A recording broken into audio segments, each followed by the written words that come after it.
First ever factory outlet Mukunda jewellery KPHB Kothapet Khammam Somajiguda Hanamkonda. నమస్తే రమ్మ గారు. నమస్తే జయ. మంచి స్టోరీ ఏదైనా చెప్పుకుందామండి. మంచి అంటే వీర మంచి స్టోరీ చెప్తాను ఇప్పుడు. మామూలు మంచి కాదు. కొవ్వలి లక్ష్మీ నరసింహారావు గారని 50s 60s 70s చాలా అద్భుతమైన రచయిత. 1000 నవలలు రాశారట ఆయన. మొత్తం 1000 రచనలు చేశారు. ఒకే సంవత్సరంలో 100 నవలలు రాశారు. అబ్బా, అంత ఒక సంవత్సరంలో 100 రాశారట. అమ్మో, ఎంత కష్టమో కదా రమ్మగారు. ఎట్లా రాసేవారు, ఏం బ్రెయిన్ అది. అదే కదా, ఎంత ఆలోచించేవారు. భయంకర పేరుతోటి కథలు కూడా ఆయనవి, చాలా డిటెక్టివ్ కథలు, అవి జానపదాలు, ఎక్సలెంట్ పుస్తకాలు, చాలా బాగున్నాయి. సినిమాల్లో కూడా ఏమిటో 1-2 సినిమాలు కూడా కథలు కూడా ఇచ్చినట్టున్నారు పాత రోజుల్లో. సినిమా పేర్లు అయితే నాకు గుర్తులేదు, కానీ ఈ కొవ్వలి గారివి కొన్ని కథలు భలే ఇంట్రెస్టింగ్గా ఉంటాయి. సుఖ సప్తతి అంటే ఒక చిలుక చెప్పిన కథలు. ఈ చిలక ఇంట్రెస్టింగ్గా ఉంటాయి. కొంచెము అడల్టరీ స్టోరీసే సరిగా చెప్పాలంటే. అయితే దీన్ని కొంచెం చక్కగా చెప్పుకోవచ్చు. ఈ కాలానికి ఉపయోగపడే లాంటి విషయాలు చాలా ఉంటాయి. పిల్లలకి అని ఖచ్చితంగా నేను పిల్లల కోసం అని చెప్పట్లేదు, కానీ పెద్దవాళ్ళకి బాగా ఉపయోగపడతాయి, సరదాగా ఉంటాయి, కొంచెం డిఫరెంట్గా ఉంటాయి. జానపద గాథలు కాబట్టి ఒక మాదిరి వయసు వచ్చిన పిల్లలకు కూడా చెప్పచ్చు. ఇందులో ఈ సుఖ సప్తతి, సుఖ సప్తతి, సుఖం అంటే చిలుక, మెల్లిక సా, ఇది సా అనమాట. బ్రీఫ్గా చెప్తాను. మొత్తం కథలు అందులో ఉన్నవన్నీ ఏం చెప్పటం లేదు నేను. జస్ట్ మొదలు చివర, మధ్యలో 2-3 ఇంట్రెస్టింగ్గా, మరీ ఎక్కువగా ఇదిగా ఉండవు. ఎవరికి వాళ్ళు చదువుకుంటే వాళ్ళ ఇంట్రెస్ట్ ప్రకారం బాగానే ఉంటుంది, కానీ నేను చెప్పడానికి నేను కొంచెం మొహమాటపడి చెప్పట్లేదు అనమాట. అయితే పూర్వం ఒక వింధ్యారణ్యంలోనట ఒక పెద్ద మర్రి చెట్టు, చాలా పెద్దది. అయితే ఈ మర్రి చెట్టుకి మీ చుట్టుపక్కల అడవులకి అక్కడి నుంచి వచ్చే కిరాతులు, ఆటవికులు, వాళ్ళు వీళ్ళు ఈ చెట్ల మీద చెట్ల కింద ఉండే చిన్న ప్రాణి జాతిని పట్టుకునేవాళ్ళు. చిలకల్ని, వాటిని వీటిని. ఎక్కడి నుంచో ఒక చిలకల గుంపు వచ్చి ఈ మర్రి చెట్టు మీద వాలింది. ఒకసారి ఒక కిరాతుడు ఆ ప్రాంతం నుంచి కదిలి వెళ్తూ చూశాడమ్మో, ఎన్ని చిలకలు, ఆకుల్ని మించి చిలకలు కనపడుతున్నాయి అనుకున్నాడు. ఎలాగైనా ఈ గుంపుని పట్టేయాలనుకున్నాడు. సాధారణంగా ఈ పక్షులు పట్టడానికి ఏం చేస్తారంటే సన్నటి వల నేల మీద కొంచెం అంత ఎత్తులో 4 పుల్లలు, 4 వైపులా 8 వైపులానో పుల్లలు పాతి ఈ నెట్టుని బాగా లాగి పెడతారు. ఆ నెట్ లోపల పైనుంచి చూస్తే నెట్ కనపడదు, గింజలు కనపడతాయి. గింజలు జల్లేస్తారు. పావురాళ్ళు పట్టుకోవటానికి కూడా అదే మెథడ్. గింజ ఆకర్షిస్తుంది పక్షుల్ని. ఏ పక్షులు ఇన్ని గింజలు ఇక్కడ ఎందుకున్నాయి అటువంటివి ఆలోచించవు. అవును, అలాంటి పక్షికి ఆ ఊహే ఉండదు. మిరపకాయలు కనపడినా పావురాళ్ళు పడిపోతుంటాయి వాటి మీద. అవును, వాటి లక్షణం. ఇవన్నీ గింజల కోసం వాళ్తే ఆ నెట్ పట్టేస్తుంది వాటి గోళ్ళని. ఒక్కసారి ఆ వలలో గనక గోళ్ళు పట్టుకున్నాయంటే వాటికి ఇట్లా వంపుగా ఉంటాయి కదా కాలివేళ్ళు, గోళ్ళు ఎట్లా ఉంటాయి, ఆ వంపులు ఇరికిపోతాయి. ఇక అది విదిలించుకోలేకపోతుంది, వదలదు ఇంకా. అట్లా అవన్నీ ఏం చేశాడంటే చాలా పెద్ద నెట్ ఒకటి పరిచి బోలెడన్ని గింజలు జల్లి వెళ్ళిపోయాడు. వెళ్ళిపోతే సాయంకాలం పూట తను వెళ్ళేటప్పుడు పెట్టి వెళ్ళాడు. మర్నాడు పొద్దుటికి ఈ చిలకలు తెల్లవారేసరికల్లా వీటి కోసం వస్తాయి కదా తిండి కోసం, ఆ చెట్టు మించి దిగుతూ అవి చూసుకున్నాయి. మరీ అంత చెట్టు కింద ఏం లేదు, చెట్టు కొంచెం అవతలగా కనపడుతుంది. చూసేసరికల్లా ఉత్సాహపడిపోయి మొత్తం చిలకల గుంపంతా దాని మీద దిగిపోయింది. దిగేసరికల్లా అవి 100 చిలకలు ఆ గుంపు. దిగేసరికి దొరికేసినాయి, వాళ్ళు బిగిసిపోయింది. ఇవి ఇట్లా దాని మీద దిగేసరికల్లా ఆ బరువుకి ఆ కొసల్లో 4 వైపులా 4 పుల్లలు పెడతాడు కదా, ఆ పుల్లలు లాగబడతాయి. ఇవాళ విస్తారంగా పెడతాడు వాడు. ఎప్పుడైతే ఆ పుల్లలు లాగేసినాయో అట్లా దగ్గరకు వస్తుంది అనమాట. అందులో ఆ గాళ్లలో వీటి గోళ్ళు ఇరుక్కుపోతాయి. ఇక గీవురు గావురు మనే ఏం చెయ్యాలో తెలియలే. దొరికేసి ఇంకా అక్కడే ఉండాలి, వాడెవడో వచ్చి వాటిని విడిపించి పట్టుకుపోయేదాకా.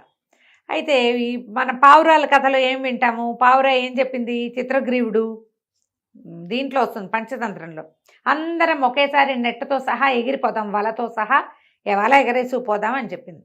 చిలకలకి అంత తెలివి లేదు, శక్తి కూడా లేదు. పావురాయికి ఉన్నంత శక్తి చిలక్కి తక్కువ ఉంటుంది. వీళ్ళు ఈ చిలకల్లో ఒక రాజు ఉన్నాడు, ఒక ఆయన, ఒక మగ చిలుక. అదేం చెప్పిందంటే, ఓ పని చేద్దాం, చచ్చిపోయినట్టు నటిద్దాం, అందరం పడుందాం, వాడు వస్తాడు కదా చచ్చిపోయిన దానికి భయం ఉండదు, ఇంకా వాడు ఎత్తి బుట్టలో పెట్టాడు, పక్కన పెడతాడు. ఒక్కోటి ఒక్కోటి ఒక్కోటి లెక్క పెట్టండి, 100 మన సంఖ్య. 100 పూర్తయ్యాక ఎగిరిపోదాం, అందరం ఒకేసారి ఎగిరిపోతే సరిపోతుందని. సరే చిలకలు సరే అనుకుని ఆ వేటగాడి రాక కోసం వెయిట్ చేస్తూ చచ్చినట్టు పడున్నాయి. అన్ని శ్వాస బిగించేసినాయి వాడి దగ్గరికి రాగానే. చిలక గుండె కొట్టుకోటల్లా. వాడు వచ్చి చూసుకుని ఇది ఇట్లా చచ్చిపోయినాయి, ఎక్కడైనా ఏ నీళ్ళలో తాగుంటాయి అన్నీ కలిసి గుంపుగా, అందుకు చచ్చిపోయినాయి. సరే వీటన్నిటిని చూద్దామని ముందేం చేశాడు, ఒక చిలకను ఊడదీసి తీసి పక్క పెట్టాడు. అది అటగే చచ్చిపడింది. పక్కన పెట్టగానే ఎగిరిపోయింది అనుకో, వాడికి తెలిసిపోతుంది, ఎగర్లా. ఇతను 1 2 3 4 అని లెక్క పెడుతూ ఒక్కోటి పెడుతున్నాడు. పెడుతుంటే 99 చిలకల్ని పెట్టేశాడు పక్కన. బుట్టలో పెట్టలా. చచ్చిన వాటికి మళ్ళీ బుట్ట ఎందుకు, సంచిలో పడేసుకుని పోతే సరిపోతుంది. ఆడ విసిరేశాడు ఎడం చేత్తోటి. అయితే ఏమైంది, సరిగ్గా 100వ అంకె వచ్చే లోపల ఆ చెట్టు మించి ఒక ఎండిపోయిన ఒక ఆకు వీళ్ళు ఈ చిలకల దగ్గర పడేసరికల్లా అవేమనుకున్నాయి, అదే 100 అని అనుకుని ఒక్క ఎగురు ఎగిరినాయి. ఓహో, ఈ చిలక 100వ చిలక ఇతని చేతిలోనే ఉంది, ఇంకా వదలలేదు. ఇంకా వదల్లా. 99 ఒకే దెబ్బకి ఎగిరిపోయింది. ఎగిరిపోగానే వీడికి అర్థమైపోయింది, అమ్మా ఇవి నన్ను మోసం చేసినాయి, ఇదే జరిగిందని చేతిలో ఉన్న చిలక పీక పిసికిపోయాడు కోపానికి. దొంగ మొహాలు ఏదో ఐడియా వేసి అవన్నీ బారిపోయినాయి. పాప అవి ఎందుకు పొరపాటు పడ్డాయి, ఆ ఎండిపోయిన మర్రాకు వల్ల పొరపాటు పడి, మర్రాకు పెద్దది కదా బరువుకి, అది చిలకే పడింది అనుకున్నాయి. కళ్ళు తెరిచి చూడటల్లా అవన్నీ లెక్క పెట్టుకుంటున్నాయి నెంబర్లు. ఆ పడిన అదటికి 100ది పడిపోయింది అనుకున్నాయి.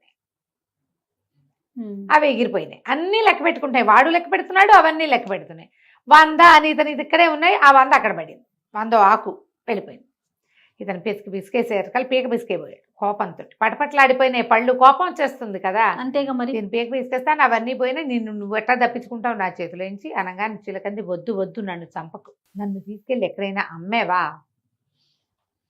నీకు బోల్డ్ అంత డబ్బు వస్తుంది, నీకు ఎంత లాభం వస్తుందో, 1000 వరహాలకి 1 రూపాయి తక్కువ కాకుండా అమ్ము నన్ను అనేసరికల్లా ఆశ్చర్యపోయాడు. మనుషులు మాట్లాడినట్టు మాట్లాడుతుంది చిలక.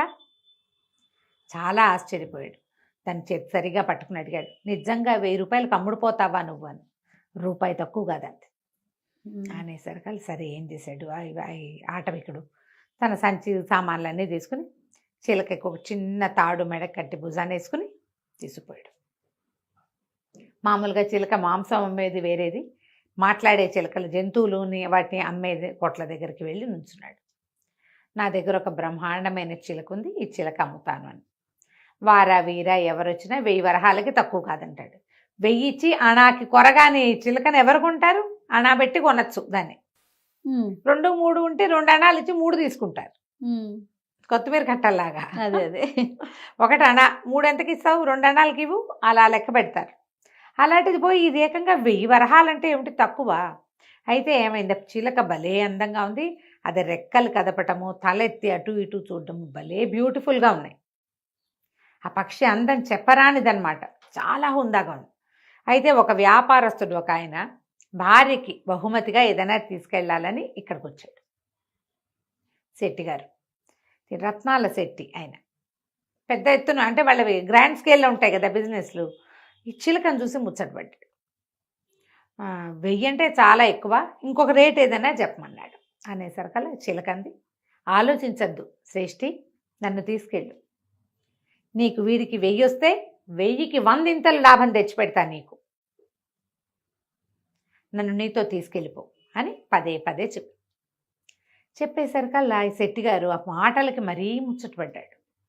ఆ 1000 వాడి చేతిలో పెట్టి ఆటవిక్కడి చేతిలో ఆ చిలకను తీసుకుపోయాడు. ఒక చిన్న బంగారు పంజరం చేయించి తన వ్యాపార కేంద్రంలో పెట్టుకున్నాడు. ఎంత బాగా మాట్లాడేదో ఆ చిలక, పెద్దగా ఎగిరిపోయే ప్రయత్నం చేసేది కాదు. పంజరం నుంచి బయటకు వచ్చినా అక్కడక్కడే తిరిగేది. పళ్ళు గిళ్ళు మంచి మంచి పళ్ళు, వాటిలలో పళ్ళు పెడితే చక్కటి రుచికరమైన పండును సెలెక్ట్ చేసుకునేది. చాలా బుద్ధిగా ఉండేది. ఇక ఎన్ని రకాల బేరాలు చేసేదో, వచ్చిన వాళ్ళ వ్యాపారపు బేరాలు, ఇంకో 10 ఎక్కువ ఇవ్వండి, ఇది మీరు నష్టపోరు అని చెప్పటం. శెట్టి గారి బదులు మొత్తం బేరం అంతా చిలకే చేసేది. విచిత్రమైన కథలు చెప్పేది. అది రెక్కలు విప్పి నడుస్తుంటే ఏదో ఒక మహారాజు నడుస్తున్నట్టుగా ఉండేది, చాలా డిఫరెంట్గా ఉండేది. అయితే ఏమైంది, సరే ఆ చిలకతోటి చాలా కాలక్షేపం చేసేవాడు ఆయన. ఇంటికి వెళ్ళేటప్పుడు ఇంటికి కూడా తీసుకెళ్ళేవాడు, మళ్ళీ పొద్దున్నే తనతో పాటు తీసుకొచ్చేసేవాడు. ఈ శెట్టి గారికి మహాద్భుత సౌందర్యవతి అయిన మందారవల్లి అనే పేరున్న ఒక అందగత్తైన భార్య ఉండేది. అయితే ఒకనాడు ఆవిడ వాకిట్లో నిలబడి ఏదో మల్లె పువ్వులో ఏవో బేరం వెళ్తుంటే ఆ వాసన పీల్చటం కోసం అంత గుప్పమని వాసన వస్తుంటే వెళ్ళి మేడ మీద నుంచి. అదే సమయంలో ఈ దేశానికి ఆ ప్రాంతానికి రాజైన మలైకేతుడు అనే ఆయన రథంలో వెళ్తూ ఈ మహాద్భుత సౌందర్యవతి అయిన ఈ మందారవల్లిని చూశాడు. ఎంత బాగుంది, వివాహితైనా పర్వాలేదనుకున్నాడు. ఒక పరిచారికను పిలిచి ఆ అమ్మాయితోటి ఈ అమ్మాయికి కబురు చేశాడు. నేను ఎంతో ప్రేమగా ఉన్నాను, నీ మీద వచ్చి నాతో స్పెండ్ చెయ్యి, పెళ్లి చేసుకుంటా లేచకపోదాం కాదు, స్పెండ్ చేయమని పిలిచేశారు కల్లా సరే ఈవిడికి ఉత్సాహం వచ్చింది. రాజు అంతటి వాడు శ్రేష్ఠే శెట్టిగారు ఎక్కడా, రాజుగారు ఎక్కడా, పైగా సౌందర్యాన్ని నువ్వు ఎంతో అందగత్తవంటే ఎవరంటే వాళ్ళ మీదే ఉంటుంది మనసు. భార్య కాబట్టి ఈయన ఎంత ముద్దుగా చూసినా ఈ కొత్తగా ప్రైజ్ చేస్తే ఒక రకమైన ఉత్సాహం వస్తుంది కదా. ఈవిడ కూడా కొద్దిగా ఉత్సాహపడింది, కానీ భర్త ఊళ్ళోనే ఉన్నాడని మాట్లాడకుండా ఊరుకుంది. రాజుగారు ఏం చేశాడు, ఒక రత్నాల వ్యాపారస్తుని ఈయన్ని పిలిచి, ఈ రత్నశెట్టి గారిని పిలిచి, నాకు వజ్రాలు కావాలి, కొత్త కిరీటం చేయించుకుంటాను, మన దగ్గర ఉన్నవేవీ కాదు, నువ్వు బయట నుంచి పట్టుకురమ్మని ఆయన ఊళ్ళో లేకుండా పంపించేసి ఈ అమ్మాయికి కబుర్ చేశాడు. నీ భర్త ఊళ్ళో లేడు కాబట్టి వచ్చి నన్ను కలవమని. ఆయన ఇక్కడికి రాల, ఈవిడ్నే అంతఃపురానికి రమ్మన్నాడు. సరే ఏం చేసింది, భర్త వెళ్ళిపోయిన రోజు రాత్రి మరుసటి రోజు రాత్రి చక్కగా సర్వాలంకార భూషితురాలయ్యి పల్లకి ఎక్కి వెళ్ళడానికి తయారైంది. ఈయన ఏం చేశాడు, రత్నాల శ్రేష్ఠి తను ఊరెళ్తూ, ఆయన వెళ్ళింది ఎక్కడ దేశాంతరం సముద్రం మీద వెళ్ళాలి, ఈ పక్షులు అవి కొత్త ప్లేస్ని తట్టుకోలేవు. అందుకని ఆయన ఏం చేశాడు, తన వ్యాపార కేంద్రంలో ఉండే చిలకని తెచ్చి ఇక్కడ పెట్టాడు ఇంట్లో. చిలకని జాగ్రత్తగా చూసుకోమని పని వాళ్ళకి అప్పచెప్పాడు, పెళ్ళానికి అప్పచెప్పాడు. ఆ చిలక ఈవిడ ఆ కబుర్లు రావడాలు అవన్నీ వింటోంది. కబురు చేయటం, ఈవిడ తయారైపోవటం, ఓవర్ యాక్షను, ఈవిడ చేస్తున్న వేషం అంతా చూసి ఏమందంటే, మలైకేతుని కలవడానికి వెళ్తున్నట్టున్నావు, ఇప్పుడు నువ్వు చేసేదాన్ని ఏమంటారో తెలుసా, ఈ పని చేయటానికి ఎంత తెలివి కావాలో తెలుసా, నువ్వు అక్కడ తప్పించుకోవాలి, రేపొద్దున పట్టుబడితే భర్త దగ్గర తప్పించుకోవాలి, చుట్టుపక్కల దగ్గర తప్పించుకోవాలి, ఇలాంటి పనులు చేయాలంటే చాలా తెలివితేటలు కావాలి, నీకున్నాయా, ఎంత కావాలంటావు అని అడిగింది మందారవల్లి. నీకు ఒక కథ చెప్తా, ఆ కథ విని అలాంటి తెలివి నీకుంటే నువ్వు వెళ్దువు, కానీ నువ్వు ఆ తెలివి లేదనుకో నువ్వు వెళ్ళకూడదు, పట్టుపడిపోతావు. అప్పుడేమవుతుంది, నువ్వు రాజుకి చెడతావు, శెట్టికి చెడతావు. ఇంత సౌందర్యవతి నువ్వు చెడకూడదు, సరిగ్గా ఉండాలి. నువ్వు అక్కడికి వెళ్తానే నాకేం అభ్యంతరం లేదు, కానీ తెలివి ఉందో లేదో చూసుకో, నీ తెలివి సంగతి నాకు తెలియదు అన్నది. అనగానే సరే ఈ మందారవల్లి ఏం చేసింది, అలంకారం చేసుకుంది, కానీ ఏది కథ చెప్పు వింటాను అని గబగబా వచ్చి కూర్చుంది. ఇక చిలక రోజు రాత్రి ఓ కథ చొప్పుని చెప్పింది ఈ అమ్మాయికి. ప్రతిరోజు ఈవిడ తయారవుతుంది, పగటిపూట వెళ్ళకూడదు, ఇది చేసేది వెధవ పని, నలుగురికి తెలిసిపోతుంది, చీకటి పడ్డాక వెళ్ళాలి, చీకటి పడి ఆవిడ అందంగా అలంకారం చేసుకుంటే సెంట్లు గింట్లు కొట్టుకుని పువ్వులు గివ్వులు పెట్టుకుని తయారవుతుంది. తయారవగానే చిలక స్టార్ట్ ఓ కొత్త కథ చెప్తుంది. ఎన్ని కథలో చెప్పింది. ఈ చిలుక చెప్పిన కథలు కొన్ని చాలా ప్రత్యేకంగా ఉంటాయి, కొన్ని కొంచెం సుమారైన కథలు. ఇందులో బాగున్న 2-3 కథల్ని మనం నిదానంగా చెప్పుకుందాం. తప్పకుండా అండి. ఆ చిలుక చాలా కథలు చెప్పిందమ్మా. అందులో పద్మిని శశికుమార వృత్తాంతం బాగుంటుంది, కొంచెం ఎక్కువ లెంగ్దీ కథ, ఒక రవ్వ ఇంట్రెస్టింగ్గా ఉంటుంది, తొందరగా అయిపోదు, బాగుంటుంది. ఓకే, అందుకని అది చెప్దాం. చెప్తానికి బాగుంటుంది, మేము వినటానికి బాగుంటుంది, అంతేనండి. అంతే. పూర్వం కాశ్మీర్ దేశంలో మందారవల్లి శెట్టి గారి భార్య, ఆమె మలైకేతు అని ఆ రాజ్యపు రాజుగారి దగ్గరికి వెళ్ళడానికి బయలుదేరితే చిలుక ఆమెను ఆపి, నీకు చాలా తెలివితేటలు కావాలి ఇలాంటి పనులు చేయటానికి, దొంగ పని చేయడానికి తెలివి ఎక్కువ కావాలి, నీకు అలాంటి తెలివి ఉందా లేదా తెలుసుకో, ముందు ఒక కథ చెప్తాను, ఆ కథ విని ఆ కథలో నేను చెప్పిన ఆడవాళ్ళ విషయం చెప్తా కదా, వాళ్ళు ఎట్టా చేశారు, అలాంటి తెలివితేటలుండి దీన్ని కప్పిపుచ్చగలవు, నీ భర్తకు తెలియకుండా, లోకానికి తెలియకుండా, ఏ ఇబ్బంది రాకుండా, రాజుకు చెడ్డ పేరు రాకుండా చేయగలవేమో చూసుకుని చెయ్యి, దొంగ పని అయినా కూడా అని చెప్పి రకరకాల కథలు చెప్పింది. అన్ని రకరకాల కథల్లోంచి 1-2 కథలు సెలెక్ట్ చేసుకుని చెప్పుకుందాం మనం. ఓకే. ఎందుకంటే ఈ ప్రసంగవశాత్తు ఒక కథ చెప్పేయకుండా నేను సుఖసప్తతిని చెప్తూనే ఇది చెప్పాలనుకున్నాను అనమాట. పద్మిని శశికుమారుల కథ. పూర్వము కాశ్మీర్ నగరానికి కాశ్మీర్ రాజ్యంలో అవంతి అని ఒక నగరం ఉండేది. శుభకరుడు అని ఒక రాజుగారు ఉండేవాడు. ఆయనకి సుబుద్ధి అని ఒక మంత్రి కూడా. ఈ రాజు మంత్రి చాలా స్నేహితులు. వాళ్ళిద్దరికీ సంతానం లేదు. ఆ కాలంలో ఎలా ఉండేదంటే రాజుకి తప్పకుండా సంతానం ఉండాలి. స్త్రీ సంతానమైనా ఓకే, ఆడపిల్ల అయినా ఓకే. ఆ అమ్మాయిదే రాజ్యం. ఆ అమ్మాయి భర్త చూస్తాడు, ఆ కొడుకు మళ్ళీ రాజు అవుతాడు. అలా ఉండేది. సంతానం లేని రాజుకు చాలా కష్టంగా ఉండేది. పిల్లల కోసం ప్రయత్నం చేసేవాళ్ళు, ఎక్కువ భాగం ట్రై చేసేవాళ్ళు. దత్తతలు అప్పుడు లేవు. ఏం చేసేవాళ్ళు, వీళ్ళే తపస్సులు, దేవాలయాలకు వెళ్ళి యజ్ఞాలు చేసి హోమాలు చేసి ఒక్క పిల్లాడైనా పుట్టించుకునేందుకు ప్రయత్నం చేసేవాళ్ళు. మన IVF లాగా మనం ఇప్పుడు చేస్తున్నాం కదా, అలాగే మన ఆస్తి మన డైనాసిటీ పోకూడదని ప్రజలు కూడా రాజు యొక్క రక్తం, ఆ రాజవంశాన్ని గౌరవించే కాలం అది. ఆ వంశంలో పుట్టిన వాళ్ళే కావాలి అని. అయితే ఎంతకాలమో వీళ్ళకి పిల్లలు కలగల. ఈయన ఏమనుకున్నాడంటే నేను తపస్సు చేసుకుంటాను, తీర్థయాత్రలు చేస్తానని ఎన్నో తీర్థయాత్రలు చేశాడు. ఎన్ని చోట్ల జపాలు చేశాడు. ఏదేదో ఎక్కడా ఆయన కోరిక తీరుతుందన్న ఆశ ఆయనకి కలగల. తిరిగి వచ్చేస్తూ ఉంటే ఒక పెద్ద అడవిలో ఒక పురాతన విశాలమైన కాళికాలయం కనపడింది. కాళీ ఆలయంలోకి ప్రవేశించాడు. పెద్ద మంచి భీకరాకారంతో బ్రహ్మాండమైన విగ్రహం. అమ్మ చాలా అద్భుతంగా ఉంది. ఈయన ఏమన్నాడంటే ఆమెను చూసి, అమ్మ సంతానం లేని జీవితం ఎందుకు, నా రాజ్యం ఏదైతే అది అయిపోను గాక, మెడ తరిగి నన్ను నేను నీకు ఇచ్చేసుకుంటా, ఈ కోరిక తీరని దాంతో నేను మళ్ళీ నగర ప్రవేశం చెయ్యను అని చెప్పి ఒక అమ్మవారికి చేతిలో ఖడ్గాలు చంద్రహాసం ఒకటి పెట్టుంటుంది, ఆమెకు బలి ఇవ్వడానికి ఉండే కదా, ఆ కత్తితోటి మెడ నరుక్కుపోయాడు. దాంతో కాళికాదేవి ప్రత్యక్షమైంది. అంత పని చేయొద్దు, నీకు జగద్విఖ్యాతిని పొందే పిల్లల సంతానం ఉంది నీ జాతకంలో, మరి ఒక మామిడి పండిస్తాను, నీ భార్యకి నీ మంత్రి భార్యకి చెరిసగము ఇవ్వు, మీ ఇద్దరికీ సంతానం కావాలని కోరుకుంటున్నావు కాబట్టి మీ ఇద్దరికీ పిల్లలు పుడతారు, వాళ్లే భవిష్యత్తులో కాశ్మీర్ రాజ్యాన్ని అధిష్టిస్తారు కూడా అని చెప్పి మామిడి పండించింది అమ్మవారు. ఓకే. ఈయన చాలా సంతోషంతో కాళికాదేవి వరప్రసాదంగా సంతానం కలుగుతుందని మామిడి పండు పుచ్చుకుని వచ్చాడు. తన భార్య అయిన గుణవల్లికి, మంత్రి సుబుద్ధి భార్య అయిన సుమతికి ఆ మామిడి పండులో చెరి సగము ముక్కలు కోయించి ఇచ్చారు. ఆ ఆడవాళ్ళిద్దరూ చెరుకో సగము తిన్నారు. కొంతకాలానికి ఇద్దరు గర్భవతులయ్యారు. కాస్త అటు ఇటుగా మంత్రి గారికి కుమారుడు, రాజుగారికి కుమార్తె జన్మించారు. రాజుగారే పిల్లలకి పేర్లు పెట్టాడు. తన కూతురు పేరు పద్మిని, మంత్రి గారి కొడుకు పేరు శశికుమారుడు. బాగున్నాయి, చక్కగా పేర్లు పెట్టాడు. పిల్లలిద్దరూ కలిసే పెరిగారు. కలిసి పెరిగారు. ఎంతకాలమో 16, 17, 18 సంవత్సరాలు వచ్చినాయి. 17 ఏళ్ళు వచ్చాక ఈ శశికుమారుడు ఏం చెప్పాడంటే, ఈ పద్మిని వీళ్ళిద్దరూ కలిసే చదువుకునేవాళ్ళు, కలిసే ఆడుకునేవాళ్ళు, కలిసే యుద్ధ విద్యలు నేర్చుకున్నారు. ఒకళ్ళ మీద ఒకళ్ళకి అట్రాక్షన్ కూడా ఉంది వాళ్ళకి.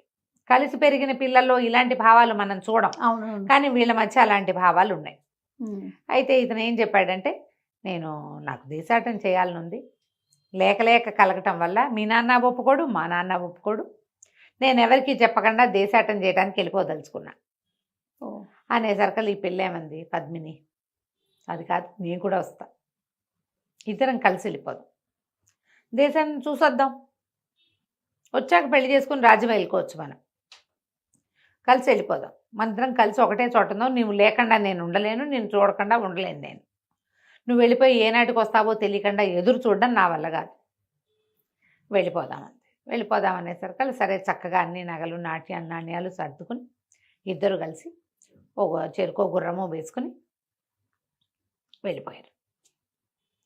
వెళ్ళి ఇక ఆ ఊరు ఈ ఊరు అన్నీ అట్లా చూసుకుంటూ వెళ్ళారు.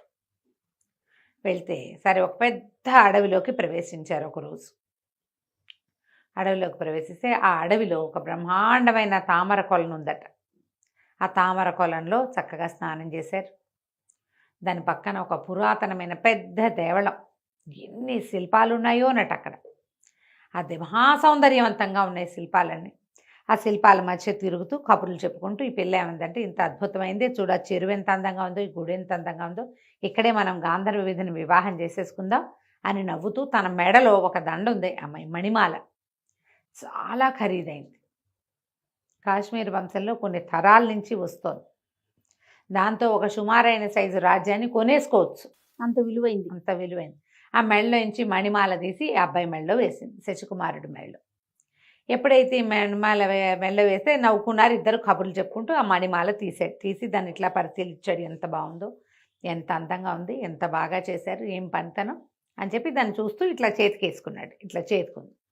అయితే ఆ విగ్రహాలు చూస్తున్నారు ఇద్దరు కలిసి. శిల్పాలు ఉంటే చూస్తారు కదా సైట్ సీయింగ్ లాగా. ఆ విగ్రహాలు చూస్తుంటే ఆ విగ్రహాల్లో రంభ, ఊర్వశి, మేనక, తిలోత్తమ ఇట్లా అప్సరసల విగ్రహాలన్నీ ఉన్నాయి.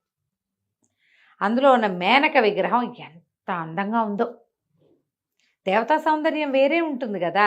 ఇతను ఏం చేశాడు, ఈ చేతిలో ఉన్న మణిమాలని, ఇట్లాంటి మణిమాలలు ఇలాంటి వాళ్ళకి సరిపోయేవి, మనలాగా మనుషులకు సరిపోయేవి కాదని ఆ మణిమాల ఎత్తి మెడలో వేశాడు, ఆ మేనక విగ్రహానికి వేసేసాడు.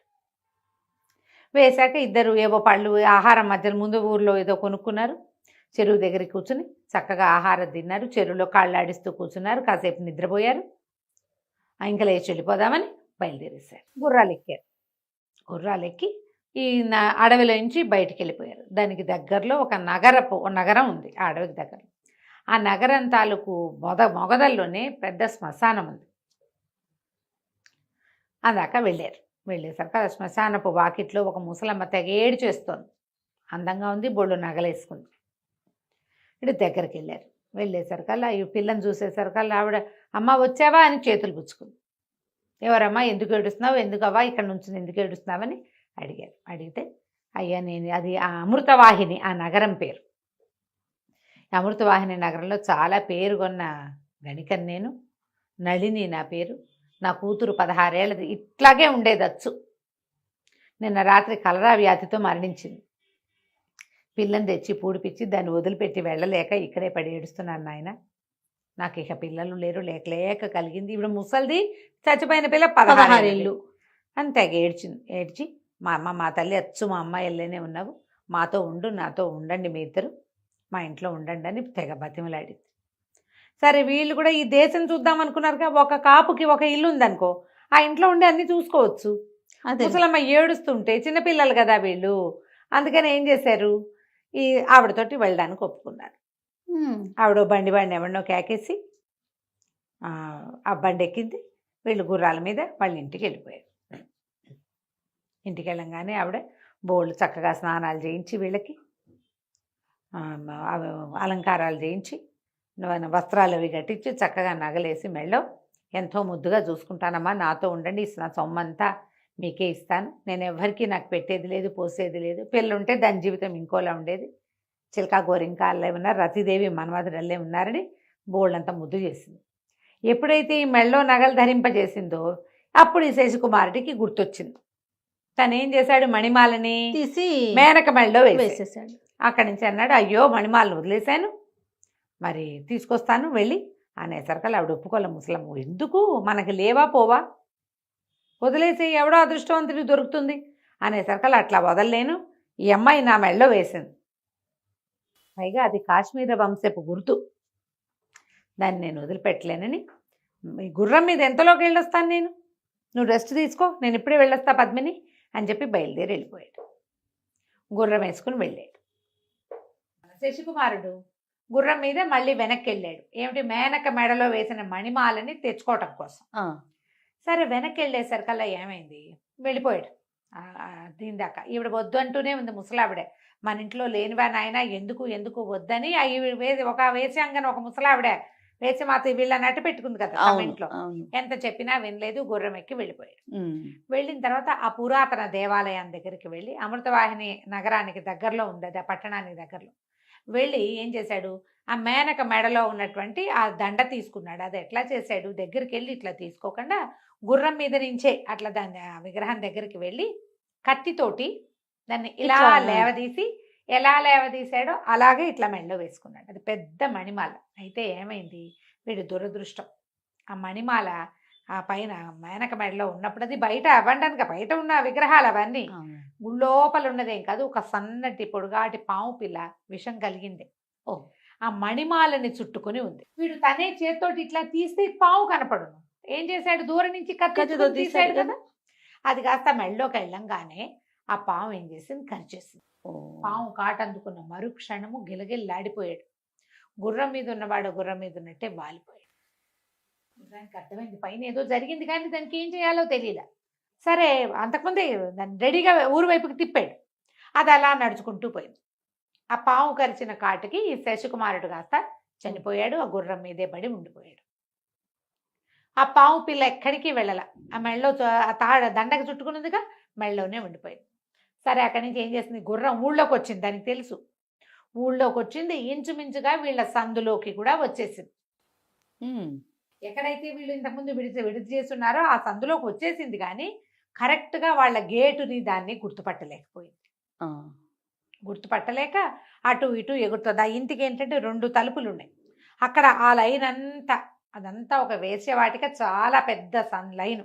ఆ లైన్ నిండా ఇలాంటివే బేడలు, 2 గేట్లు అన్ని ఒకేలాగా ఉన్నాయి. ఆ గుర్రము ఆ పైన తన పైన ఉన్నవాడు స్పృహలో లేడన్న ఇది దానికి తెలిసింది.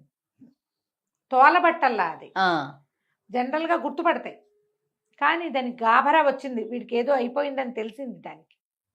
ఇంచుమించుగా మృతప్రాయుడుగా ఉన్నాడు. అది కథం తొక్కుతూ అక్కడక్కడే తిరుగుతుంది. అయితే అది ఒక మేడ దగ్గర నిలబడింది. ఆ మేడ మీద, ఆ మేడ వేశ్యాంగన తాలూకు ఇల్లు. ఆవిడకి ఒక 18-19 సంవత్సరాలు 20 సంవత్సరాలు ఉన్న కూతురుంది, మంజుబాణని.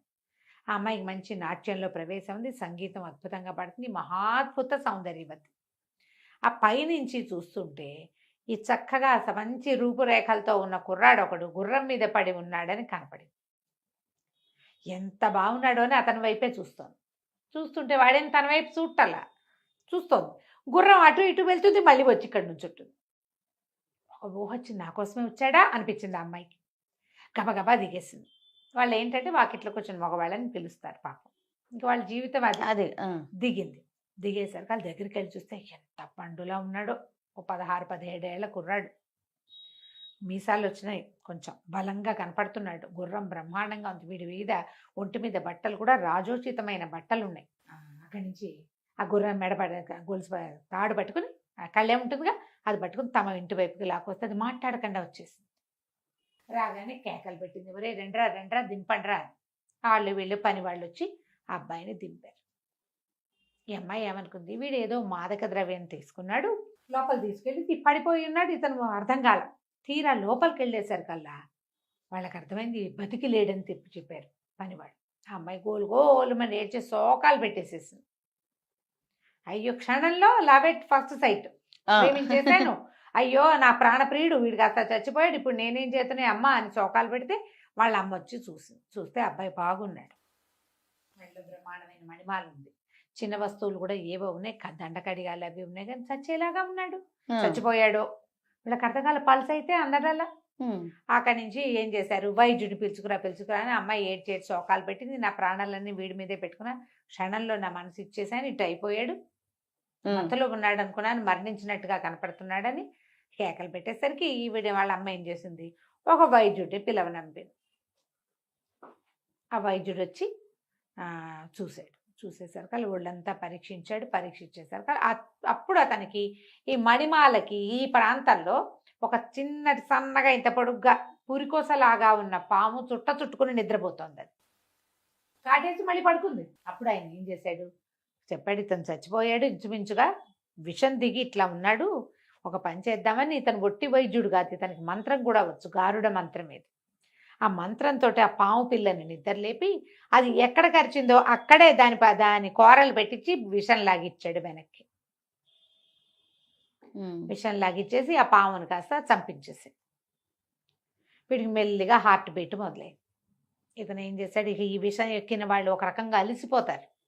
అతనికి చేయవలసిన ప్రతిక్రియలన్నీ చేసి ఔషధాలు ఇచ్చి అమ్మాయి ఒక పూటంతా రెస్ట్ తీసుకొని రేపటికి లేస్తాడు, ఏం పర్వాలేదు, ఇంకా బతుకున్నట్టే, భయం లేదు, మామూలు జీవక్రియలన్నీ నార్మల్గా ఉన్నాయి అని చెప్పేశారు కదా. ఈ అమ్మాయి సంతోషంగా అతనికి ఇచ్చిన మందు వైద్యం అతనికి చెప్పి మందు వేసేసి ఇక దగ్గరుండి విసరటము గంధం రాయటము దగ్గరే ఉండి చూసుకుంది, సేవలు చేసింది. ఒక రోజు గడిచేసరికి నిద్ర లేచి తెల్లబోయాడు. ఎక్కడున్నాను నేను అన్నాడు. అనేసరికల్లా ఈ అమ్మాయి బాగా ఆనందంతో కావలించుకొని, నిన్ను పాము గరిచింది తెలుసా, నీ మణిమాలకు చుట్టుకుని ఉంది, నేనే నిన్ను బతికించుకున్నాను, నా కోసమే బతికించుకున్నానని ఇక అక్కడి నుంచి గబగబా స్నానం చేయించింది, రకరకాల బట్టలు తెచ్చి కట్టించింది, బొళ్ళని స్వీట్లు పెట్టింది, హాట్లు పెట్టింది, కూల్ డ్రింకులు తాగిచ్చింది. ఇన్ని రకాలయ్యేసరికి వాడికి ఆ ఇల్లు వదిలిపెట్టి వెళ్ళాల. తను ఎక్కడున్నా అంటే అమృతవాహినిలోనే ఉన్నాడు తెలిసింది. కానీ ఆ అమ్మాయితో ఉండటం మొదలుపెట్టాడు. ఈ అమ్మాయి ఒక 19-20 ఏళ్ళది, వీడు ఒక 17 ఏళ్ల వాడు. ఆ అమ్మాయికి ఇలాంటి వ్యవహారాల్లో అందవేసిన చెయ్యి, దానికి 4 తెలుసు. వీడు కుర్రాడు. ఇక ఆ అమ్మాయికి లొంగిపోయాడు. నిజానికి ఇది ఎక్కడ జరిగింది సందు ఈ వ్యవహారం? ఏ లైన్లో అయితే ఆ అమ్మాయి పద్మిని ఉన్నదో అదే లైన్లో కొన్ని ఇళ్ల తర్వాత అక్కడే ఉండి కూడా ఇంకా పద్మిని మాట ఎత్తనివల ఆ అమ్మాయి అసలు క్షణం ఊపిరి సలపనివల వాడికి. ఆ అమ్మాయితోటే ఉండటం మొదలుపెట్టాడు. ఓ 4 రోజులు 3 రోజులు ఉండి మోజు తీరిపోయాక వెళ్ళిపోతాడు అనుకుంది వాళ్ళమ్మ. మనవాడు గదల్లా దివో ఆవిడ. ఇంతలో ఎప్పుడైతే ఇతను సాయంకాలం అయినా తిరిగి రాలేదో ఆ పద్మిని ఏడవటం మొదలుపెట్టింది. సాయంత్రం అయింది, రేపైంది, 3వ రోజు అయింది, రాడే. తెగేరు చేసి ఆ పిల్ల నేను చచ్చిపోతానో, ఏమైపోయాడో, ఏదైనా అయిపోయి ఉంటాడు, ఎవరైనా ఎత్తుకుపోయారా, యాక్సిడెంట్లు అయినా ఆయన ఊహిస్తారు. అవును.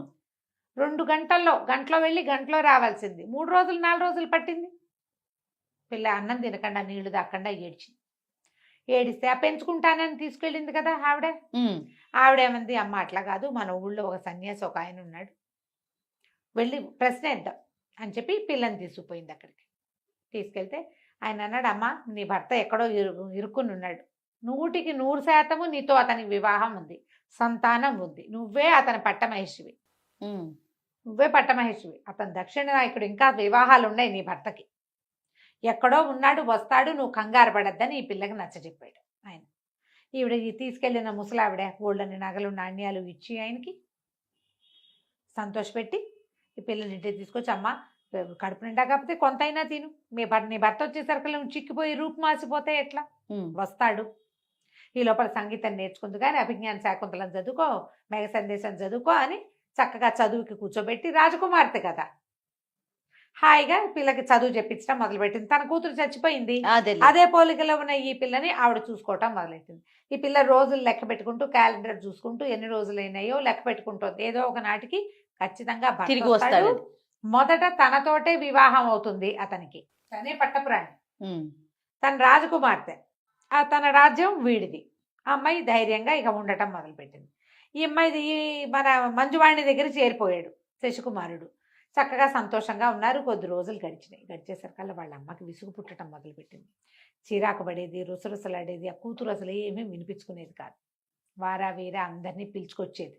ఎవరినైనా పిలుచుకొస్తే నీ బుద్ధి లేదా, నేను వీడిని పెళ్లి చేసుకుంటున్నాను, అందరూ వివాహం చేసుకున్నాను, ఇక వివాహం తప్ప నాకు రెండోది లేదు, వేరే వాళ్ళు ఎవరితోటి నేను స్పెండ్ చేసేదే లేదు,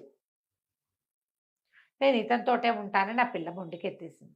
ఆవిడకి విసుగు పుట్టింది. ఏదైనా మందో మాకో ఏదైనా పెడదామంటే ఏం పెడుతుంది ఆ పిల్ల, అసలు వదిలిపెట్టదు, అతన్ని వదలదు. ఏం చెయ్యాలో తెలియక ఆవిడ ఏం చేసింది, ఆ ఊళ్ళో ఒక పెద్ద కాళికాలయం ఉంది. పద్మిని శశికుమారుల కథ చిలుక చెప్తోంది. ఎంత మటుకు చెప్పాం మనం, శశికుమారుడు పాము కాటుకు గురయ్యి మంజువాణి అనే అమ్మాయికి దొరికాడు.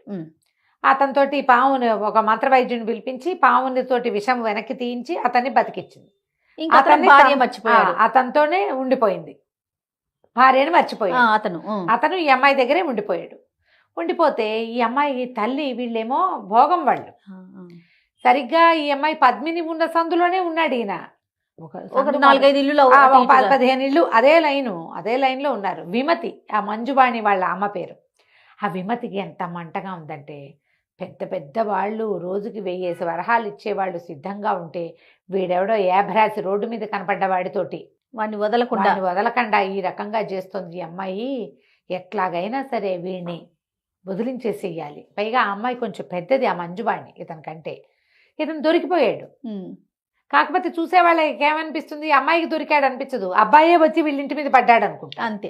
ఆ తల్లికి కూడా వీడెవడో రావడం వల్ల కదా ఈ పిల్ల ఇట్లా అయిపోయింది అని చెప్పి ఎట్లాగైనా వాడిని ఏదైనా చేసేయాలనుకుంది. ఏదైనా ఆహారంలో విషం పెడదామనుకుంది. ఆహారంలో ఏం పెట్టినా సరే ఆ అమ్మాయి ముందు తన రుచి చూసి బాగుంటేనే పెడుతుంది అతనికి. పిల్లకేమైనా అయితే పోనీ కత్తి పుచ్చుకుని ఏ రాత్రో మెండ నరుకుతా ఉంటే వాడు అతి సాహసుడు ఆ కుర్రాడు. అది చేయలేదు. అది కూడా చేయలేను, ఏం చెయ్యాలి అని ఆలోచించి ఆ ఊళ్ళో ఒక కాళికాలయం ఉంది, అమ్మవారు మంచి ప్రత్యక్ష స్వరూపిణి, అక్కడికి పోయింది. ఇంతకీ ఇవిడు వెళ్ళేసరికి ఆ కాలం ఏం కాలమో అమ్మవారు లేదుట, వ్యాహ్యాలకి వెళ్ళింది, బయటికి విహారానికి వెళ్తుంది. అమ్మవారు ఊరేగింపుకి వెళ్ళిపోయింది. ఆవిడ ఒక్కతే వెళ్ళిపోతుంది. వెళ్ళిపోతే దేవాలయం ఖాళీగా ఉంది. ఈ విమత ఏం చేసింట, ఆ దేవాలయం గర్భాలయంలోకి వెళ్ళిపోయి లోపల గడి పెట్టుకుని లోపల కూర్చుంది. ఈ ఊరేగింపుకి వెళ్ళిన అమ్మవారు వచ్చి కాళికాలయం లోపలికి రాబోయింది. కాళికాదేవి రాబోయేసరికల్లా తలుపు తెరిచలేదు. ఇదేమిటి నా తలుపు, తన ప్లేస్లో ఎవరో ఉన్నారని తలుపు తోసింది ఆవిడ. అప్పుడు ఈవిడ తలుపు తీయి నేను కాళికనని చెప్పింది. చెప్పేసరికల్లా లోపలన్న విమతంది, ఓ అమ్మ కాళికాదేవి, వాడెవడో దుర్మార్గుడు శశికుమారుడు అనేవాడు, అదేదో ఊరుట, వాడొచ్చి వారం రోజుల నుంచి మా ఇంట్లో బడి తింటున్నాడు, నా పిల్ల వాడితోటే ఉండిపోయింది, నాకు సంపాదన లేదు, పిల్లని వాడు వదిలేలాగా లేడు, నా పిల్లకి పిచ్చెక్కిపోయింది, వాడి పేడ విరగడి చేయి నాకు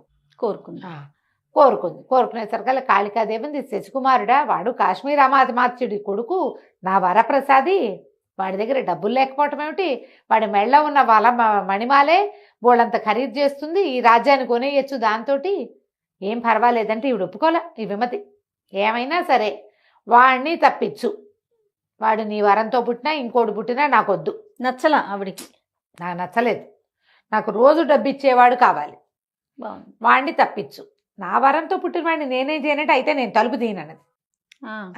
తలుపు తీయననేసరికల్లా సరే ఈవిడేమంది, సరేనని, సరే తలుపు తీయి నీకు ఒక ఉపాయం చెప్తానంది కాళికాదేవి అనేసరికల్లా ఆ విమతి లోపల నుంచి తలుపు తీసింది. ఈవిడ పోయి కాళికా అమ్మవారు త్రిశూలం దాటించుకుంటూ వెళ్ళి తన పీఠం మీద కూర్చుని ఒక పంచవర్ణాల మందార పువ్వుని చేతిలో పెట్టింది. ఎట్టాగైనా వాడి నెత్తి మీద పెట్టు దీన్ని, చీలక అయిపోయి లేచిపోతాడు, ఆ పువ్వు పోతే గాని వాడికి ఇది ఉండదు, స్పృహ రాదు అని చెప్పింది. వాడిని నువ్వు సంహరించలేవు, వాడిని చంపలేవు, వాడిని తప్పించలేవు, వాడినల్లా మాయ చేయగలటమే మాత్రమే నువ్వు చేయగలవని మందార పువ్వు చేతిలో పెట్టింది.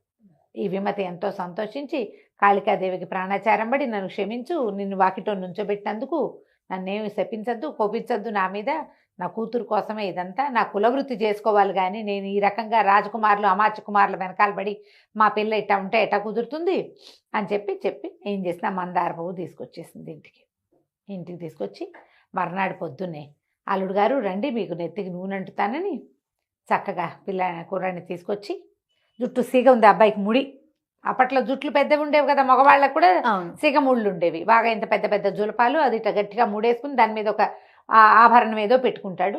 ఇవిడ ఏం చేసింది, ఇది పమిట్లో మందార పువ్వు దాచిపెట్టుకుని చెలికత్తెల్ని అటు ఇటు పంపించేసి చల్లగా ఈ కుర్రాడి నెత్తి మీద ఆ పువ్వు పెట్టేసింది. సిగ ఊడదీసి నెత్తి మీద పెట్టేసరికల్లా ఉన్నట్టుండేముంది, కూర్చున్నట్టు చిలకైపోయాడు. 5 రంగుల పంచవర్ణాల చీలుకగా మారిపోయాడు. మారిపోవటం ఏంటి, కీమ నరిచి ఒక చీలుక అనగానే దాని లక్షణం ఏమిటి, ఆకాశంలోకి ఎగిరిపోవటం, కూర్చుని ఆలోచించేది లేదు.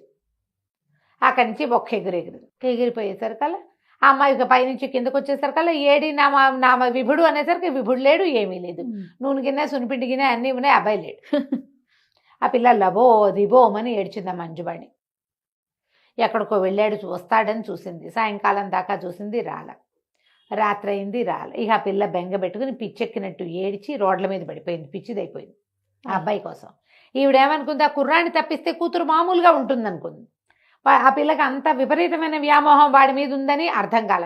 కనపడకుండా సాధారణంగా అంతే, కనిపించకుండా పోయారనుకో 2 రోజులు ఏడిచి ఊరుకుంటారు, అవును మర్చిపోతారు కదా, వారం 10 రోజులు పోతారు కదా అమ్మగారు. చాలా మంది మర్చిపోతారు జయ, ఎవరో ఉంటారు తీవ్రమైన ప్రకృతి ఉన్న వాళ్ళు, అతి తీవ్ర ప్రకృతి వాళ్ళు. ఇప్పుడు చిన్నపిల్లలు అనుకో, తల్లుల మీద బెంగ పెట్టుకుని జ్వరాలు వస్తాయి, అన్నాళ్ళు సరిగ్గా తినరు.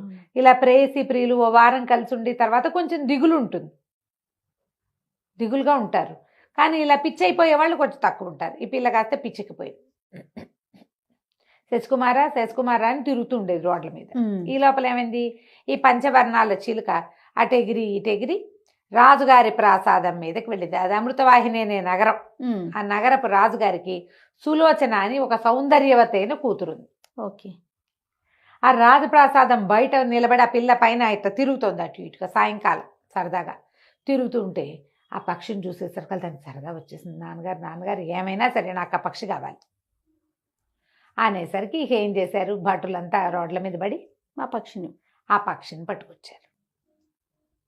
పట్టుకొచ్చి పిల్లకిచ్చారు. పిల్లకిస్తే ఈ అమ్మాయి ఏం చేసింది, దానికి బోళ్ళంతా ఫుడ్ పెట్టి అవి పెట్టి బంగారు పంజరంలో పెట్టుకుని ఎంతో సంతోషంగా ఉండేది.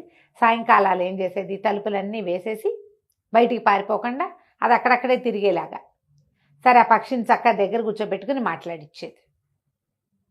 అదేదో ఊహా అంటూ ఉండేది. మునువాలు అంటుంటే మరి బాగుంటుంది కదా, ఇంట్రెస్టింగ్ అనిపిస్తుంది, ఇంట్రెస్టింగ్గా ఉంటుంది. అది ఏం చేసింది, దాన్ని ఇట్లా ఎగరేసి ముద్దు పెట్టుకుని దగ్గరికి తీసుకుని చీరతోటి దాన్ని దోబూచాడి అటు చేసి ఇటు చేసి చేస్తే ఏమైంది, ఆ నెత్తి మీద దాని రెక్కల మధ్యలో ఇరుక్కునుంది ఆ మందార పువ్వు, అంత పువ్వు నెత్తి మీద కుచ్చుకుచ్చుగా ఉంటాయి కదా, వెనకాల రెక్కలు ఉంటాయి. దాని ఈ 5 వర్ణాల పక్షులు అంటే పెద్దవి, ఇంత బుజ్జి పక్షి కాదు అది, పెద్ద పక్షి. దాని ఆ చెవి అంటే వినికిడి సాధనం లాగా కొంచెం ఏదో ఉంటాయి చిన్న చిన్నవి. ఈ పైన ఒక కుచ్చల్లే ఉంది. ఆ కుచ్చులో ఇరుక్కున్న మందార పువ్వు ఎగిరి టక్కని పక్కన పడింది.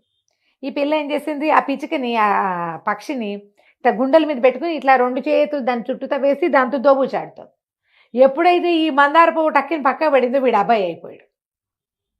నిర్ఘాంతపోయింది. వీడెవడో ఎక్కడి నుంచి వచ్చాడో తెలియలే. వాడికి తెలుసు తను ఇట్లా వచ్చానని ఈ అమ్మాయితో ఉంటున్నానని వాడికి స్మృతి ఉంది. ఓకే. వాడు అందులోంచి మారలేడు, వాడికి ధ్యాస ఉంది కానీ మారలేడు. ఎప్పుడైతే ఈ అబ్బాయి కనపడ్డాడో అమ్మాయి నిర్ఘాంతపోయింది. ఏంటి నువ్వు ఎటా వచ్చావంటే అంతా ఈ మందార పువ్వు మహిమ అని చెప్పి ఇక రాత్రిపూట ఏకాంతంగా ఆ అమ్మాయితో ఉండటం మొదలుపెట్టాడు. ఈ పెళ్ళి ఏం చేసేది, పొద్దున్నే ఆ మందార పువ్వు ఎత్తే చిలక నెత్తి మీద పెట్టేది. అదేమో అది వాడి నెత్తి మీద పెడితే అది చిలకైపోయేవాడు, చిలకతో ఆడుకుంటూ తిరుగుతుండేది. రాత్రిపూట రోజు వాడు మనిషిగా మారి ఈ అమ్మాయితోటి ఉండేవాడు. వాడు అవతలకి గివతలకి ఎక్కడికి వెళ్ళాలి, దీంతో పాటే ఉండిపోయాడు. ఇప్పుడు ఆ చిలక స్వరూపంలోకి మనిషి స్వరూపంలోకి మారుతూ ఉండేవాడు రాత్రి పగలు. అయితే నెలలు గడిచినాయి. మొదటి భార్య లేదు, రెండో అమ్మాయి లేదు, ఇప్పుడు మూడు రోజులు గడిచిపోయినాయి. రోజులు గడిచిపోయేసరికల్లా ఈ పిల్లకి నెల తప్పేసింది. రోజు ఈ అమ్మాయి బట్టలు వస్త్రాలు అవి తీసే ఆవిడకి నెల తిరిగేసరికి పిల్ల బయట ఉండాలి అవి తెలిసిపోయింది, తెలుసు కదా. ఏమిటి నెల మీద ఇన్ని రోజులు గడిచినాయని బాగా తేరిపారా రాజకుమారిని చూసి పిల్లకి దౌహృద లక్షణాలు కనపడుతున్నాయని గమనించి చటుక్కన చెలికత్తలకి ఉప్పందించింది. అమ్మాయి చెరుగు మాయలేదు చూసుకోండి. చెరుగు మాయలేదు అంటే ఇది, చెరుగు మాసింది అంటే పీరియడ్ వచ్చినట్టు అనేసరికల్లా ఇప్పుడు నిర్ఘాంతపోయింది. అయ్యో ఇదేమిటి, ఏం చెయ్యాలి. అక్కడి నుంచి ఎవ్వరు రారు, పోతుటీగ కూడా ప్రవేశించరు ఆ మందిరంలోకి. పూర్తిగా ఆడవాళ్లే కాపలా ఉంటారు. చెలికత్తెలు ఎవ్వరికీ తెలీదు, వాసన కూడా లేదు. ఎందుకంటే ఈ అమ్మాయి రోజు తలుపేసుకుని పడుకుంటుంది గదిలో. ఆ తలుపు లోపలికి దుర్భేద్యమైన తలుపులు, అందులోకి ఎట్టా వెళ్తారు మనుషులు. అవును, మానవ మాత్రుడు ప్రవేశించడు. పోతుటీగ కూడా, ఆఖరికి మొగ ఈగ కూడా లోపలికి వెళ్ళదు. ఎలా జరిగింది ఇది అని బాగా పరీక్షించారు. ఎంతమందో సైనికుల్ని కాపలా పెట్టారు. పెట్టగా వీళ్ళకి ఏమనిపించింది, మాటలు వినపడుతున్నాయి అప్పుడప్పుడు అని తెలుస్తోంది. కనిపెట్టారు. లోపలకి ఎవడూ ప్రవేశించకుండా లోపల మాటలు ఎట్టా ఉంటాయి, అంతేగా. అక్కడి నుంచి ఏం చేశారు, ఒకనాటి తెల్లవారుచామున ఇంకా సేపట్లో తెల్లవారుతుందనగా సైనికులు లోపలికి వచ్చేసారు. గదిలో అమ్మాయి గది తలుపు పక్కన ముందు నుంచి జాగ్రత్తగా కిటికీలకి స్క్రూలు అవి తీసేసి ఈ పిల్ల అభ్యంతర మందిరంలోకి సైనికులు ప్రవేశించేశారు. ఈ ప్రవేశించేసరికల్లా ఈ అమ్మాయి ఏం చేసింది, కంగారు పడి గబుక్కున ఆ చేతిలో పక్కనున్న మందారపు ఎత్తి వాడిని ఎత్తి మీద పెట్టింది. వీళ్ళు ఆ అమ్మాయి పక్కన పడుకున్న మగవాడు వాడు చిలగ్గా మారిపోవటం చూసేశారు. ఓహో, మంచం మీద ఉన్న ఆ కుర్రాడు ఓ 19-20 ఏళ్లవాడు, చక్కగా నవమన్మధాకారుడుగా ఉన్నవాడు, మంచం పొడుగుతూ ఉన్నాడు, తెల్లగా కనిపిస్తున్నాడు, పిల్లాడు బలశాలిగా కనిపిస్తున్నాడు. ఎంతసేపు కుర్రాళ్ళని గమనించటం, పైగా సైనికుల దృష్టి బాగా సూక్ష్మంగా ఉంటుంది. అవును. చూస్తూ ఉండగానే అది వాడు చిటుక్కున చిలగ్గా మారిపోవటం చూసేసరికల్లా సైనికులంతా కేకలు పెట్టారు. వీళ్ళల్లో ఈ లోపలికి ప్రవేశించిన గూఢచార సైనికుల్లో ఒకడు కామరూప విద్య తెలిసిన వాడు, మంత్రాలు తెలిసిన వాళ్ళు కొంతమంది ఉండేవాళ్ళు ఆ రోజులు. వాడు చటుక్కునే డేగ రూపంలో ఆ చిలక వెంట పడ్డాడు. మరి ఇది రాజకుమార్తె గర్భవతి అయింది, అమ్మాయే మనకి రేపొద్దున కాబోయే రాజు, వీడెవడో దుర్మార్గుడు అతి కన్యాంతఃపురంలోకి వచ్చేసి కన్యని గర్భవతిని చేసేస్తే అది ఎట్లా పనికొస్తుంది? వాడిని పట్టుకోవద్దు. వాడు మనిషో ఇంకోడో ఏమిటో అదైనా తెలియాలి, ప్రజలకు సమాధానం చెప్పాలి కదా. అంతేగా. వీడు డేగ రూపంతో బడి వెంట పడ్డాడు. పడేసరికల్లా ఇక గిరికీలు కొడుతూ పరిగెత్తింది చిలక. వాడు చిలకగా మారాడు, కానీ చిలకలాగా తిరగడానికి వాడికంత ప్రాక్టీస్ లేదు శశికుమారుడికి. అవును. ముందు చిలకగా మారాడు. ఒక రోజంతా రాజుగారి అత్తపురం మీద తిరిగాడు. వాళ్ళు పట్టేశారు. పట్టిన దగ్గర నుంచి అమ్మాయితోటే ఉన్నాడు. వాడికి ఏమొచ్చు? ఎగరటం. ఎటా ఒకటి దొరకలేదు, ఇంకా దొరుకుతాడు. ఇక పరిగెత్తాడు, ఎగిరాడు, దూకాడు. ఈ లోపల సైనికులు కొంతమంది రాజుగారితో చెప్పారు, ఎవడో కుర్రాడు వాడు చిలకగా మారిపోయాడు. ఆ చిలక మగవాడు, అందుకనే అంతఃపురంలోనే ఉండటం వల్లే ఇలాంటిది జరిగింది. అక్కడి నుంచి ఆ పిల్లల్లో దిబోమని రాజకుమార్తె ఏడవటం మొదలుపెట్టింది, నా భర్తో అని. ఆ అమ్మాయి ఏడుస్తుంది. ఏం చేయాలి? ఈ చిలక ఇంకా దొరకల. సరే ఈ డేగేమో దాని బడి వెనకాల పడింది.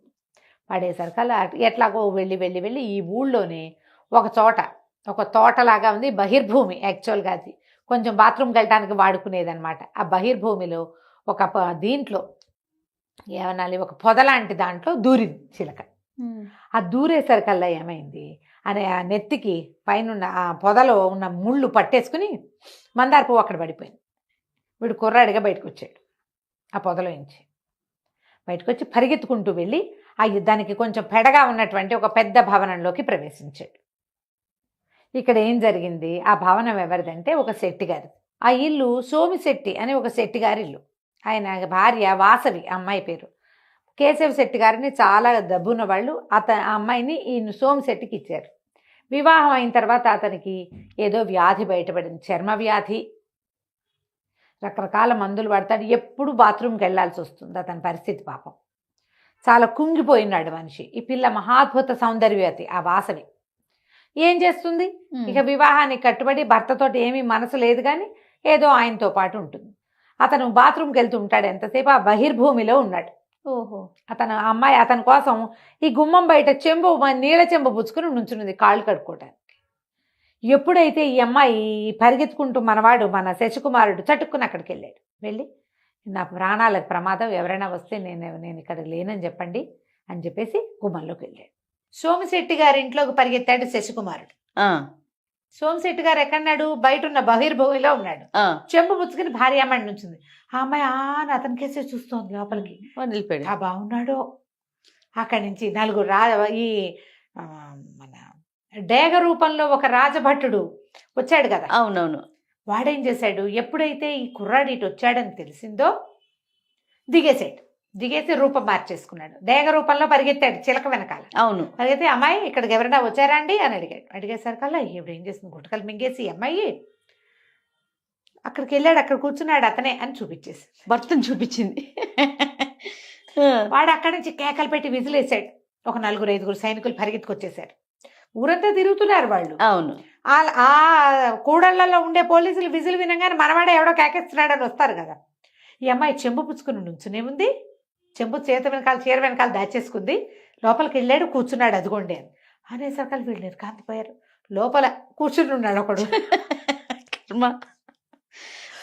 వీళ్ళు పరిగెత్తుకుంటూ వెళ్ళి ఇద్దరు మనుషులు చెరుకో పక్కన వచ్చారు. రెక్కలు పుచ్చుకొని లేవలేదు, తీసుకెళ్ళిపోయారు.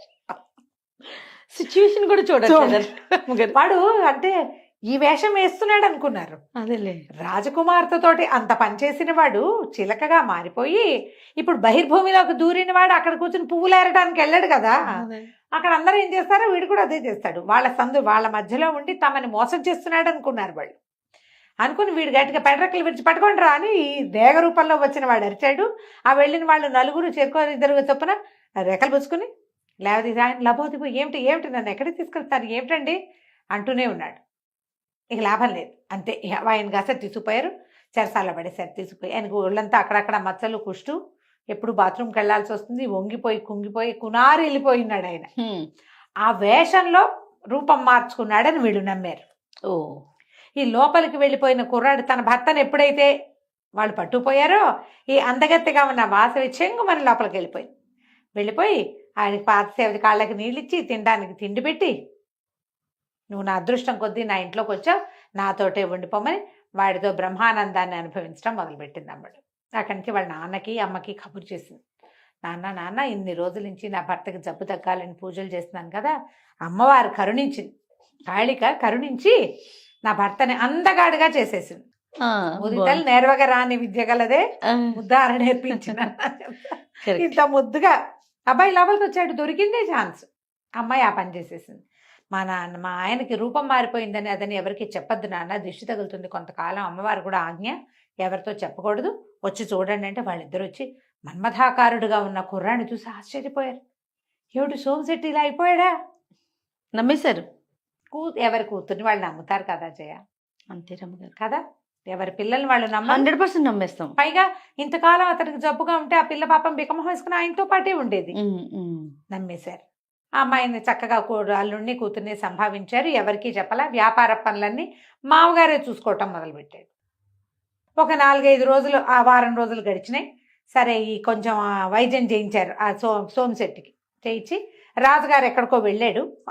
సరిగ్గా ఇదే సమయంలో ఆయన ఏదో దేవాలయానికి వెళ్ళాల్సి వచ్చి ఆయన రాజుగారు వచ్చేసరికల్లా ఇతన్ని తీసుకెళ్ళి చూపించారు. ఇతనే అమ్మాయి గారి ప్రస్తుత పరిస్థితి, ఆవిడ గర్భావస్థకి కారణం వీడే, మేము చూస్తుండగానే చిలక ఇలా మారిపోయాడు అనేసరికల్లా లబోదిబో కొట్టుకున్నారు వీళ్ళు. కొట్టుకున్నాడు ఆ సోమశెట్టి. బాబోయ్ నేను సోమశెట్టినండి, కేశవశెట్టి గారు అల్లుణ్ణి, నాకు ఒంట్లో బాగుండలేదు, నా భార్య ఏమో బయట నుంచి ఉంది, నేను అప్పుడే లోపలికి వెళ్ళాను, అలాంటి పని చేయలేదు, నాకు అసలు ఆరోగ్యం ఏదండి, ఎన్నాళ్ళుగానో నేను ఇంటికే పరిమితం అయిపోయి ఉన్నానని లబలబలాడిపోయాడు. అయితే రాజుకి ఏం డౌట్ వచ్చింది, సరే నువ్వు వీడేమో ఈ గద్దగా మారిన వాడు డేగగా మారాడు కదా, వాడంటాడు ప్రభు అక్షరాల నేను చూశాను, చిలుకగా ఆ పొదలోకి దూరాడు, తర్వాత ఆ పొద దగ్గర ఇతనే కనపడ్డాడు, నేను పైనుంచి చూస్తుండగానే పొదలోకి వెళ్ళాడు, కానీ ఇంకేదైనా రూపంలో పారిపోయినట్టు నాకు కనపడలేదు, నాకు ఒక చెట్టు అడ్డం వచ్చింది, నేను దిగి వచ్చేసరికల్లా ఇతనే ఉన్నాడు. అక్కడ ఒక అమ్మాయిని అడిగాను, అమ్మ ఇక్కడ ఎవరైనా కుర్రాడు ఎవరైనా మనిషి కనపడ్డాడా అంటే ఇదిగో ఇతనే కనపడ్డాడని చూపించింది. అనేసరికల్లా ఇతను అన్నాడు, ఆ బయట నుంచి నా భార్య కాదుటండి స్వామి అన్నాడు. అనేసరికల్లా రాజుగారికి డక్కుపడింది, ఏంటి వీడి భార్య బయట నుంచి ఉందా? సైనికులు అంటారు ఇతన్నే చూపించింది ఆ అమ్మాయి అని అంటారు. వీళ్ళు ఒక వర్ణించారు ఒక అమ్మాయిని, ఫలానా నగలు ఫలానా రంగు చీర కట్టుకుంది, ఇంత ఎత్తుంది, ఇంత తెల్లగా అందంగా ఉందంటే అది నా పెళ్ళామండి కేశవశెట్టి గారి కూతురని ఈయన చెప్పడం మొదలెట్టాడు. అయితే ఇప్పుడు అతనికి ఇంకోటి గుర్తొచ్చింది, నేను అక్కడ కూర్చున్న సమయంలో నా పక్క నుంచి ఒక మన్మథాకారుడుగా ఉన్న ఒక కుర్రవాడు వెళ్ళి నా భార్యతోటి మాట్లాడాడు. నేను దూరం నుంచి చూశాను, నేను చూశాను, నా భార్య దగ్గరికి వెళ్ళాడు. తర్వాత వీళ్ళు నన్ను పట్టుకున్నారు.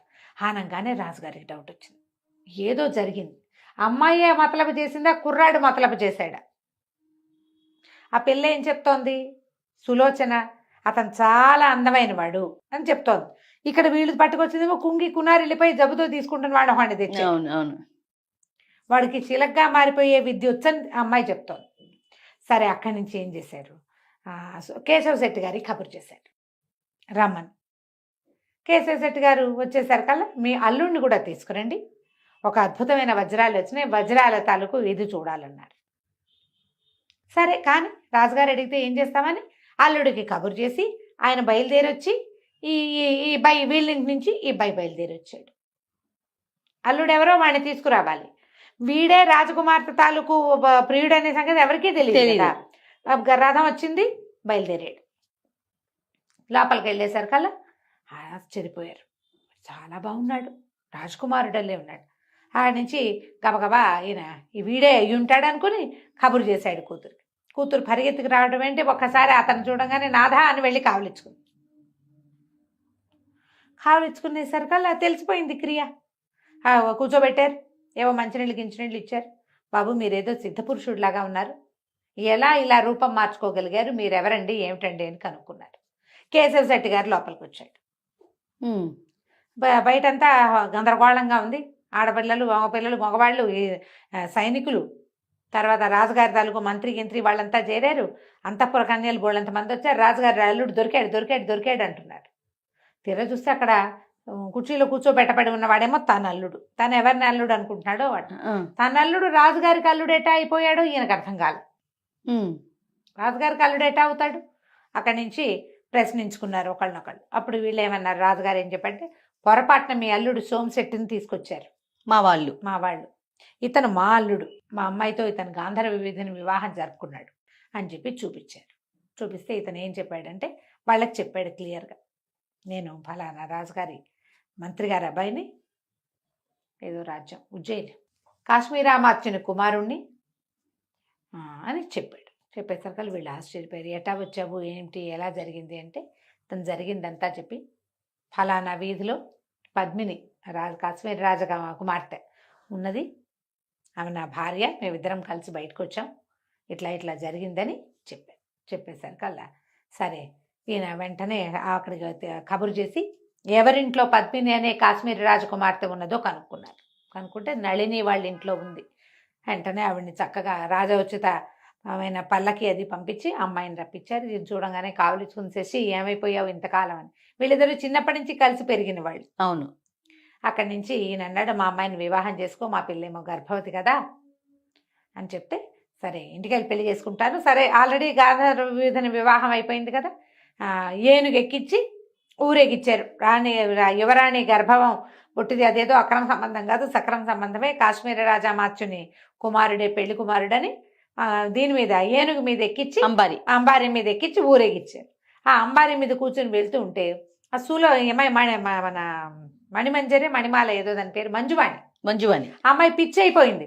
ఇతను కనపడక పిచ్చిదానిలాగా తిరుగుతుంటే ఇతను ఆశ్చర్యపోయాడు. ఈ అమ్మాయి మంజువాణి నాకు పాము కరిస్తే ఆ పాము విషయాన్ని తీయించింది తనే, తన దగ్గరే 15 రోజులు ఉన్నాను నేను అనేసరికల్లా ఈ రాజుగారి భటులు ఆవిడని తీసుకెళ్ళి చక్కగా స్నానాలు అవి చేయించి ఆవిడ్ని తన దగ్గరికి చేర్చారు. 3 అయ్యారు అమ్మాయిలు. సరే కాశ్మీర్ రాజ్యానికి బయలుదేరుతుంటే ఇతని జ్ఞాపకం వచ్చింది. పాపం ఆ వాసవి నన్ను ప్రేమించింది. ఇంతలో ఏమైంది, సోమిశెట్టి కాస్త మరణించాడు. చెరసాలలో 10 వారం రోజులు ఉన్నాడా. ఇల్లు చేరేసరికల్లా ఒక రకమైన శ్రమకు లోనయ్యి అతను మరణించాడు. ఆ అమ్మాయి విధవరాలు అయిపోయింది. అయితే ఇతను రాజుగారికి చెప్పాడు, అమృతవాహిని పట్టణపు రాజుగారికి, అమృతవర్మ ఆయన పేరు, ఫలానా కేశవ శెట్టి గారి కుమార్తెను కూడా వీళ్ళతో పాటే నేను చేపడతాను, ఆమెను కూడా నాతో పాటు పంపించేసేయండి. ఆ వాసవిని కూడా వీళ్ళకి రాజకుమార్తె వెనకాల తోడిచ్చి పంపించేశారు. ఈ 4 అమ్మాయిలతోటి కాశ్మీర్ రాజ్యానికి చేరి రాజకుమార్తెను పెళ్లి చేసుకుని తర్వాత కాశ్మీర్ రాజ్యానికి రాజయ్యాడు. ఈ కథ చెప్పింది చిలుక. ముందు ఈ కథలు చెప్పి అంటే వర్తకుడి భార్యకి చెప్తోందన్నమాట. నువ్వు చూడు ఇలాంటి కథలు ఉన్నాయి లోకం అంతా. ఎంతెంత తెలివిగా అమ్మాయి చూడు ఏం చేసిందో, తన భర్తని అక్కడ కూర్చున్న వాడిని చేసే భర్తగా వాడే దొంగని చేసి వాళ్ళకి అప్పచెప్పింది. అలాంటి తెలివి ఉండాలి ఇలాంటి పనులు చేయాలంటే. నీకు లేదు, నీకు అంత తెలివితేటలు లేవు. ఆలోచించుకోండి. కథ అంతా విన్నాక ఏమవుతుంది, నిద్ర వస్తుంది. కథ వినేసరికి నిద్ర రాదు. ఎవరైనా చెప్తుంటే రాత్రిపూట మరీ కళ్ళు మూతలు పడిపోతాయి. నిద్రపోయింది ఇంకా ఆ రోజుకి వెళ్ళలేదు. ఇలాంటి ఎన్నో కథలు చెప్పి అది ఆ చిలుక ఈ వ్యాపారస్తుడి భార్యని రాజుగారి దగ్గరికి వెళ్ళనివ్వకుండా చేసింది. దీంతో పద్మిని శశికుమార్ల కథ సమాప్తం. ఇంకా బోల్డ్ అని కథలు ఉన్నాయి జయ, అన్ని ఏవో ఇలాగే రకరకాలు. ఇంట్రెస్టింగ్ గా ఉండే కథ ఇంకొకటి ఉంది, అదొకటి చెప్తాను, 2 భాగాల కథ. దాని తర్వాత ఈ కథ చిలక ఎక్కడి నుంచి వచ్చింది అనే ఎండింగ్ ఇద్దాం. తప్పకుండా అండి. రైట్. నమస్తే. నమస్తే జయ.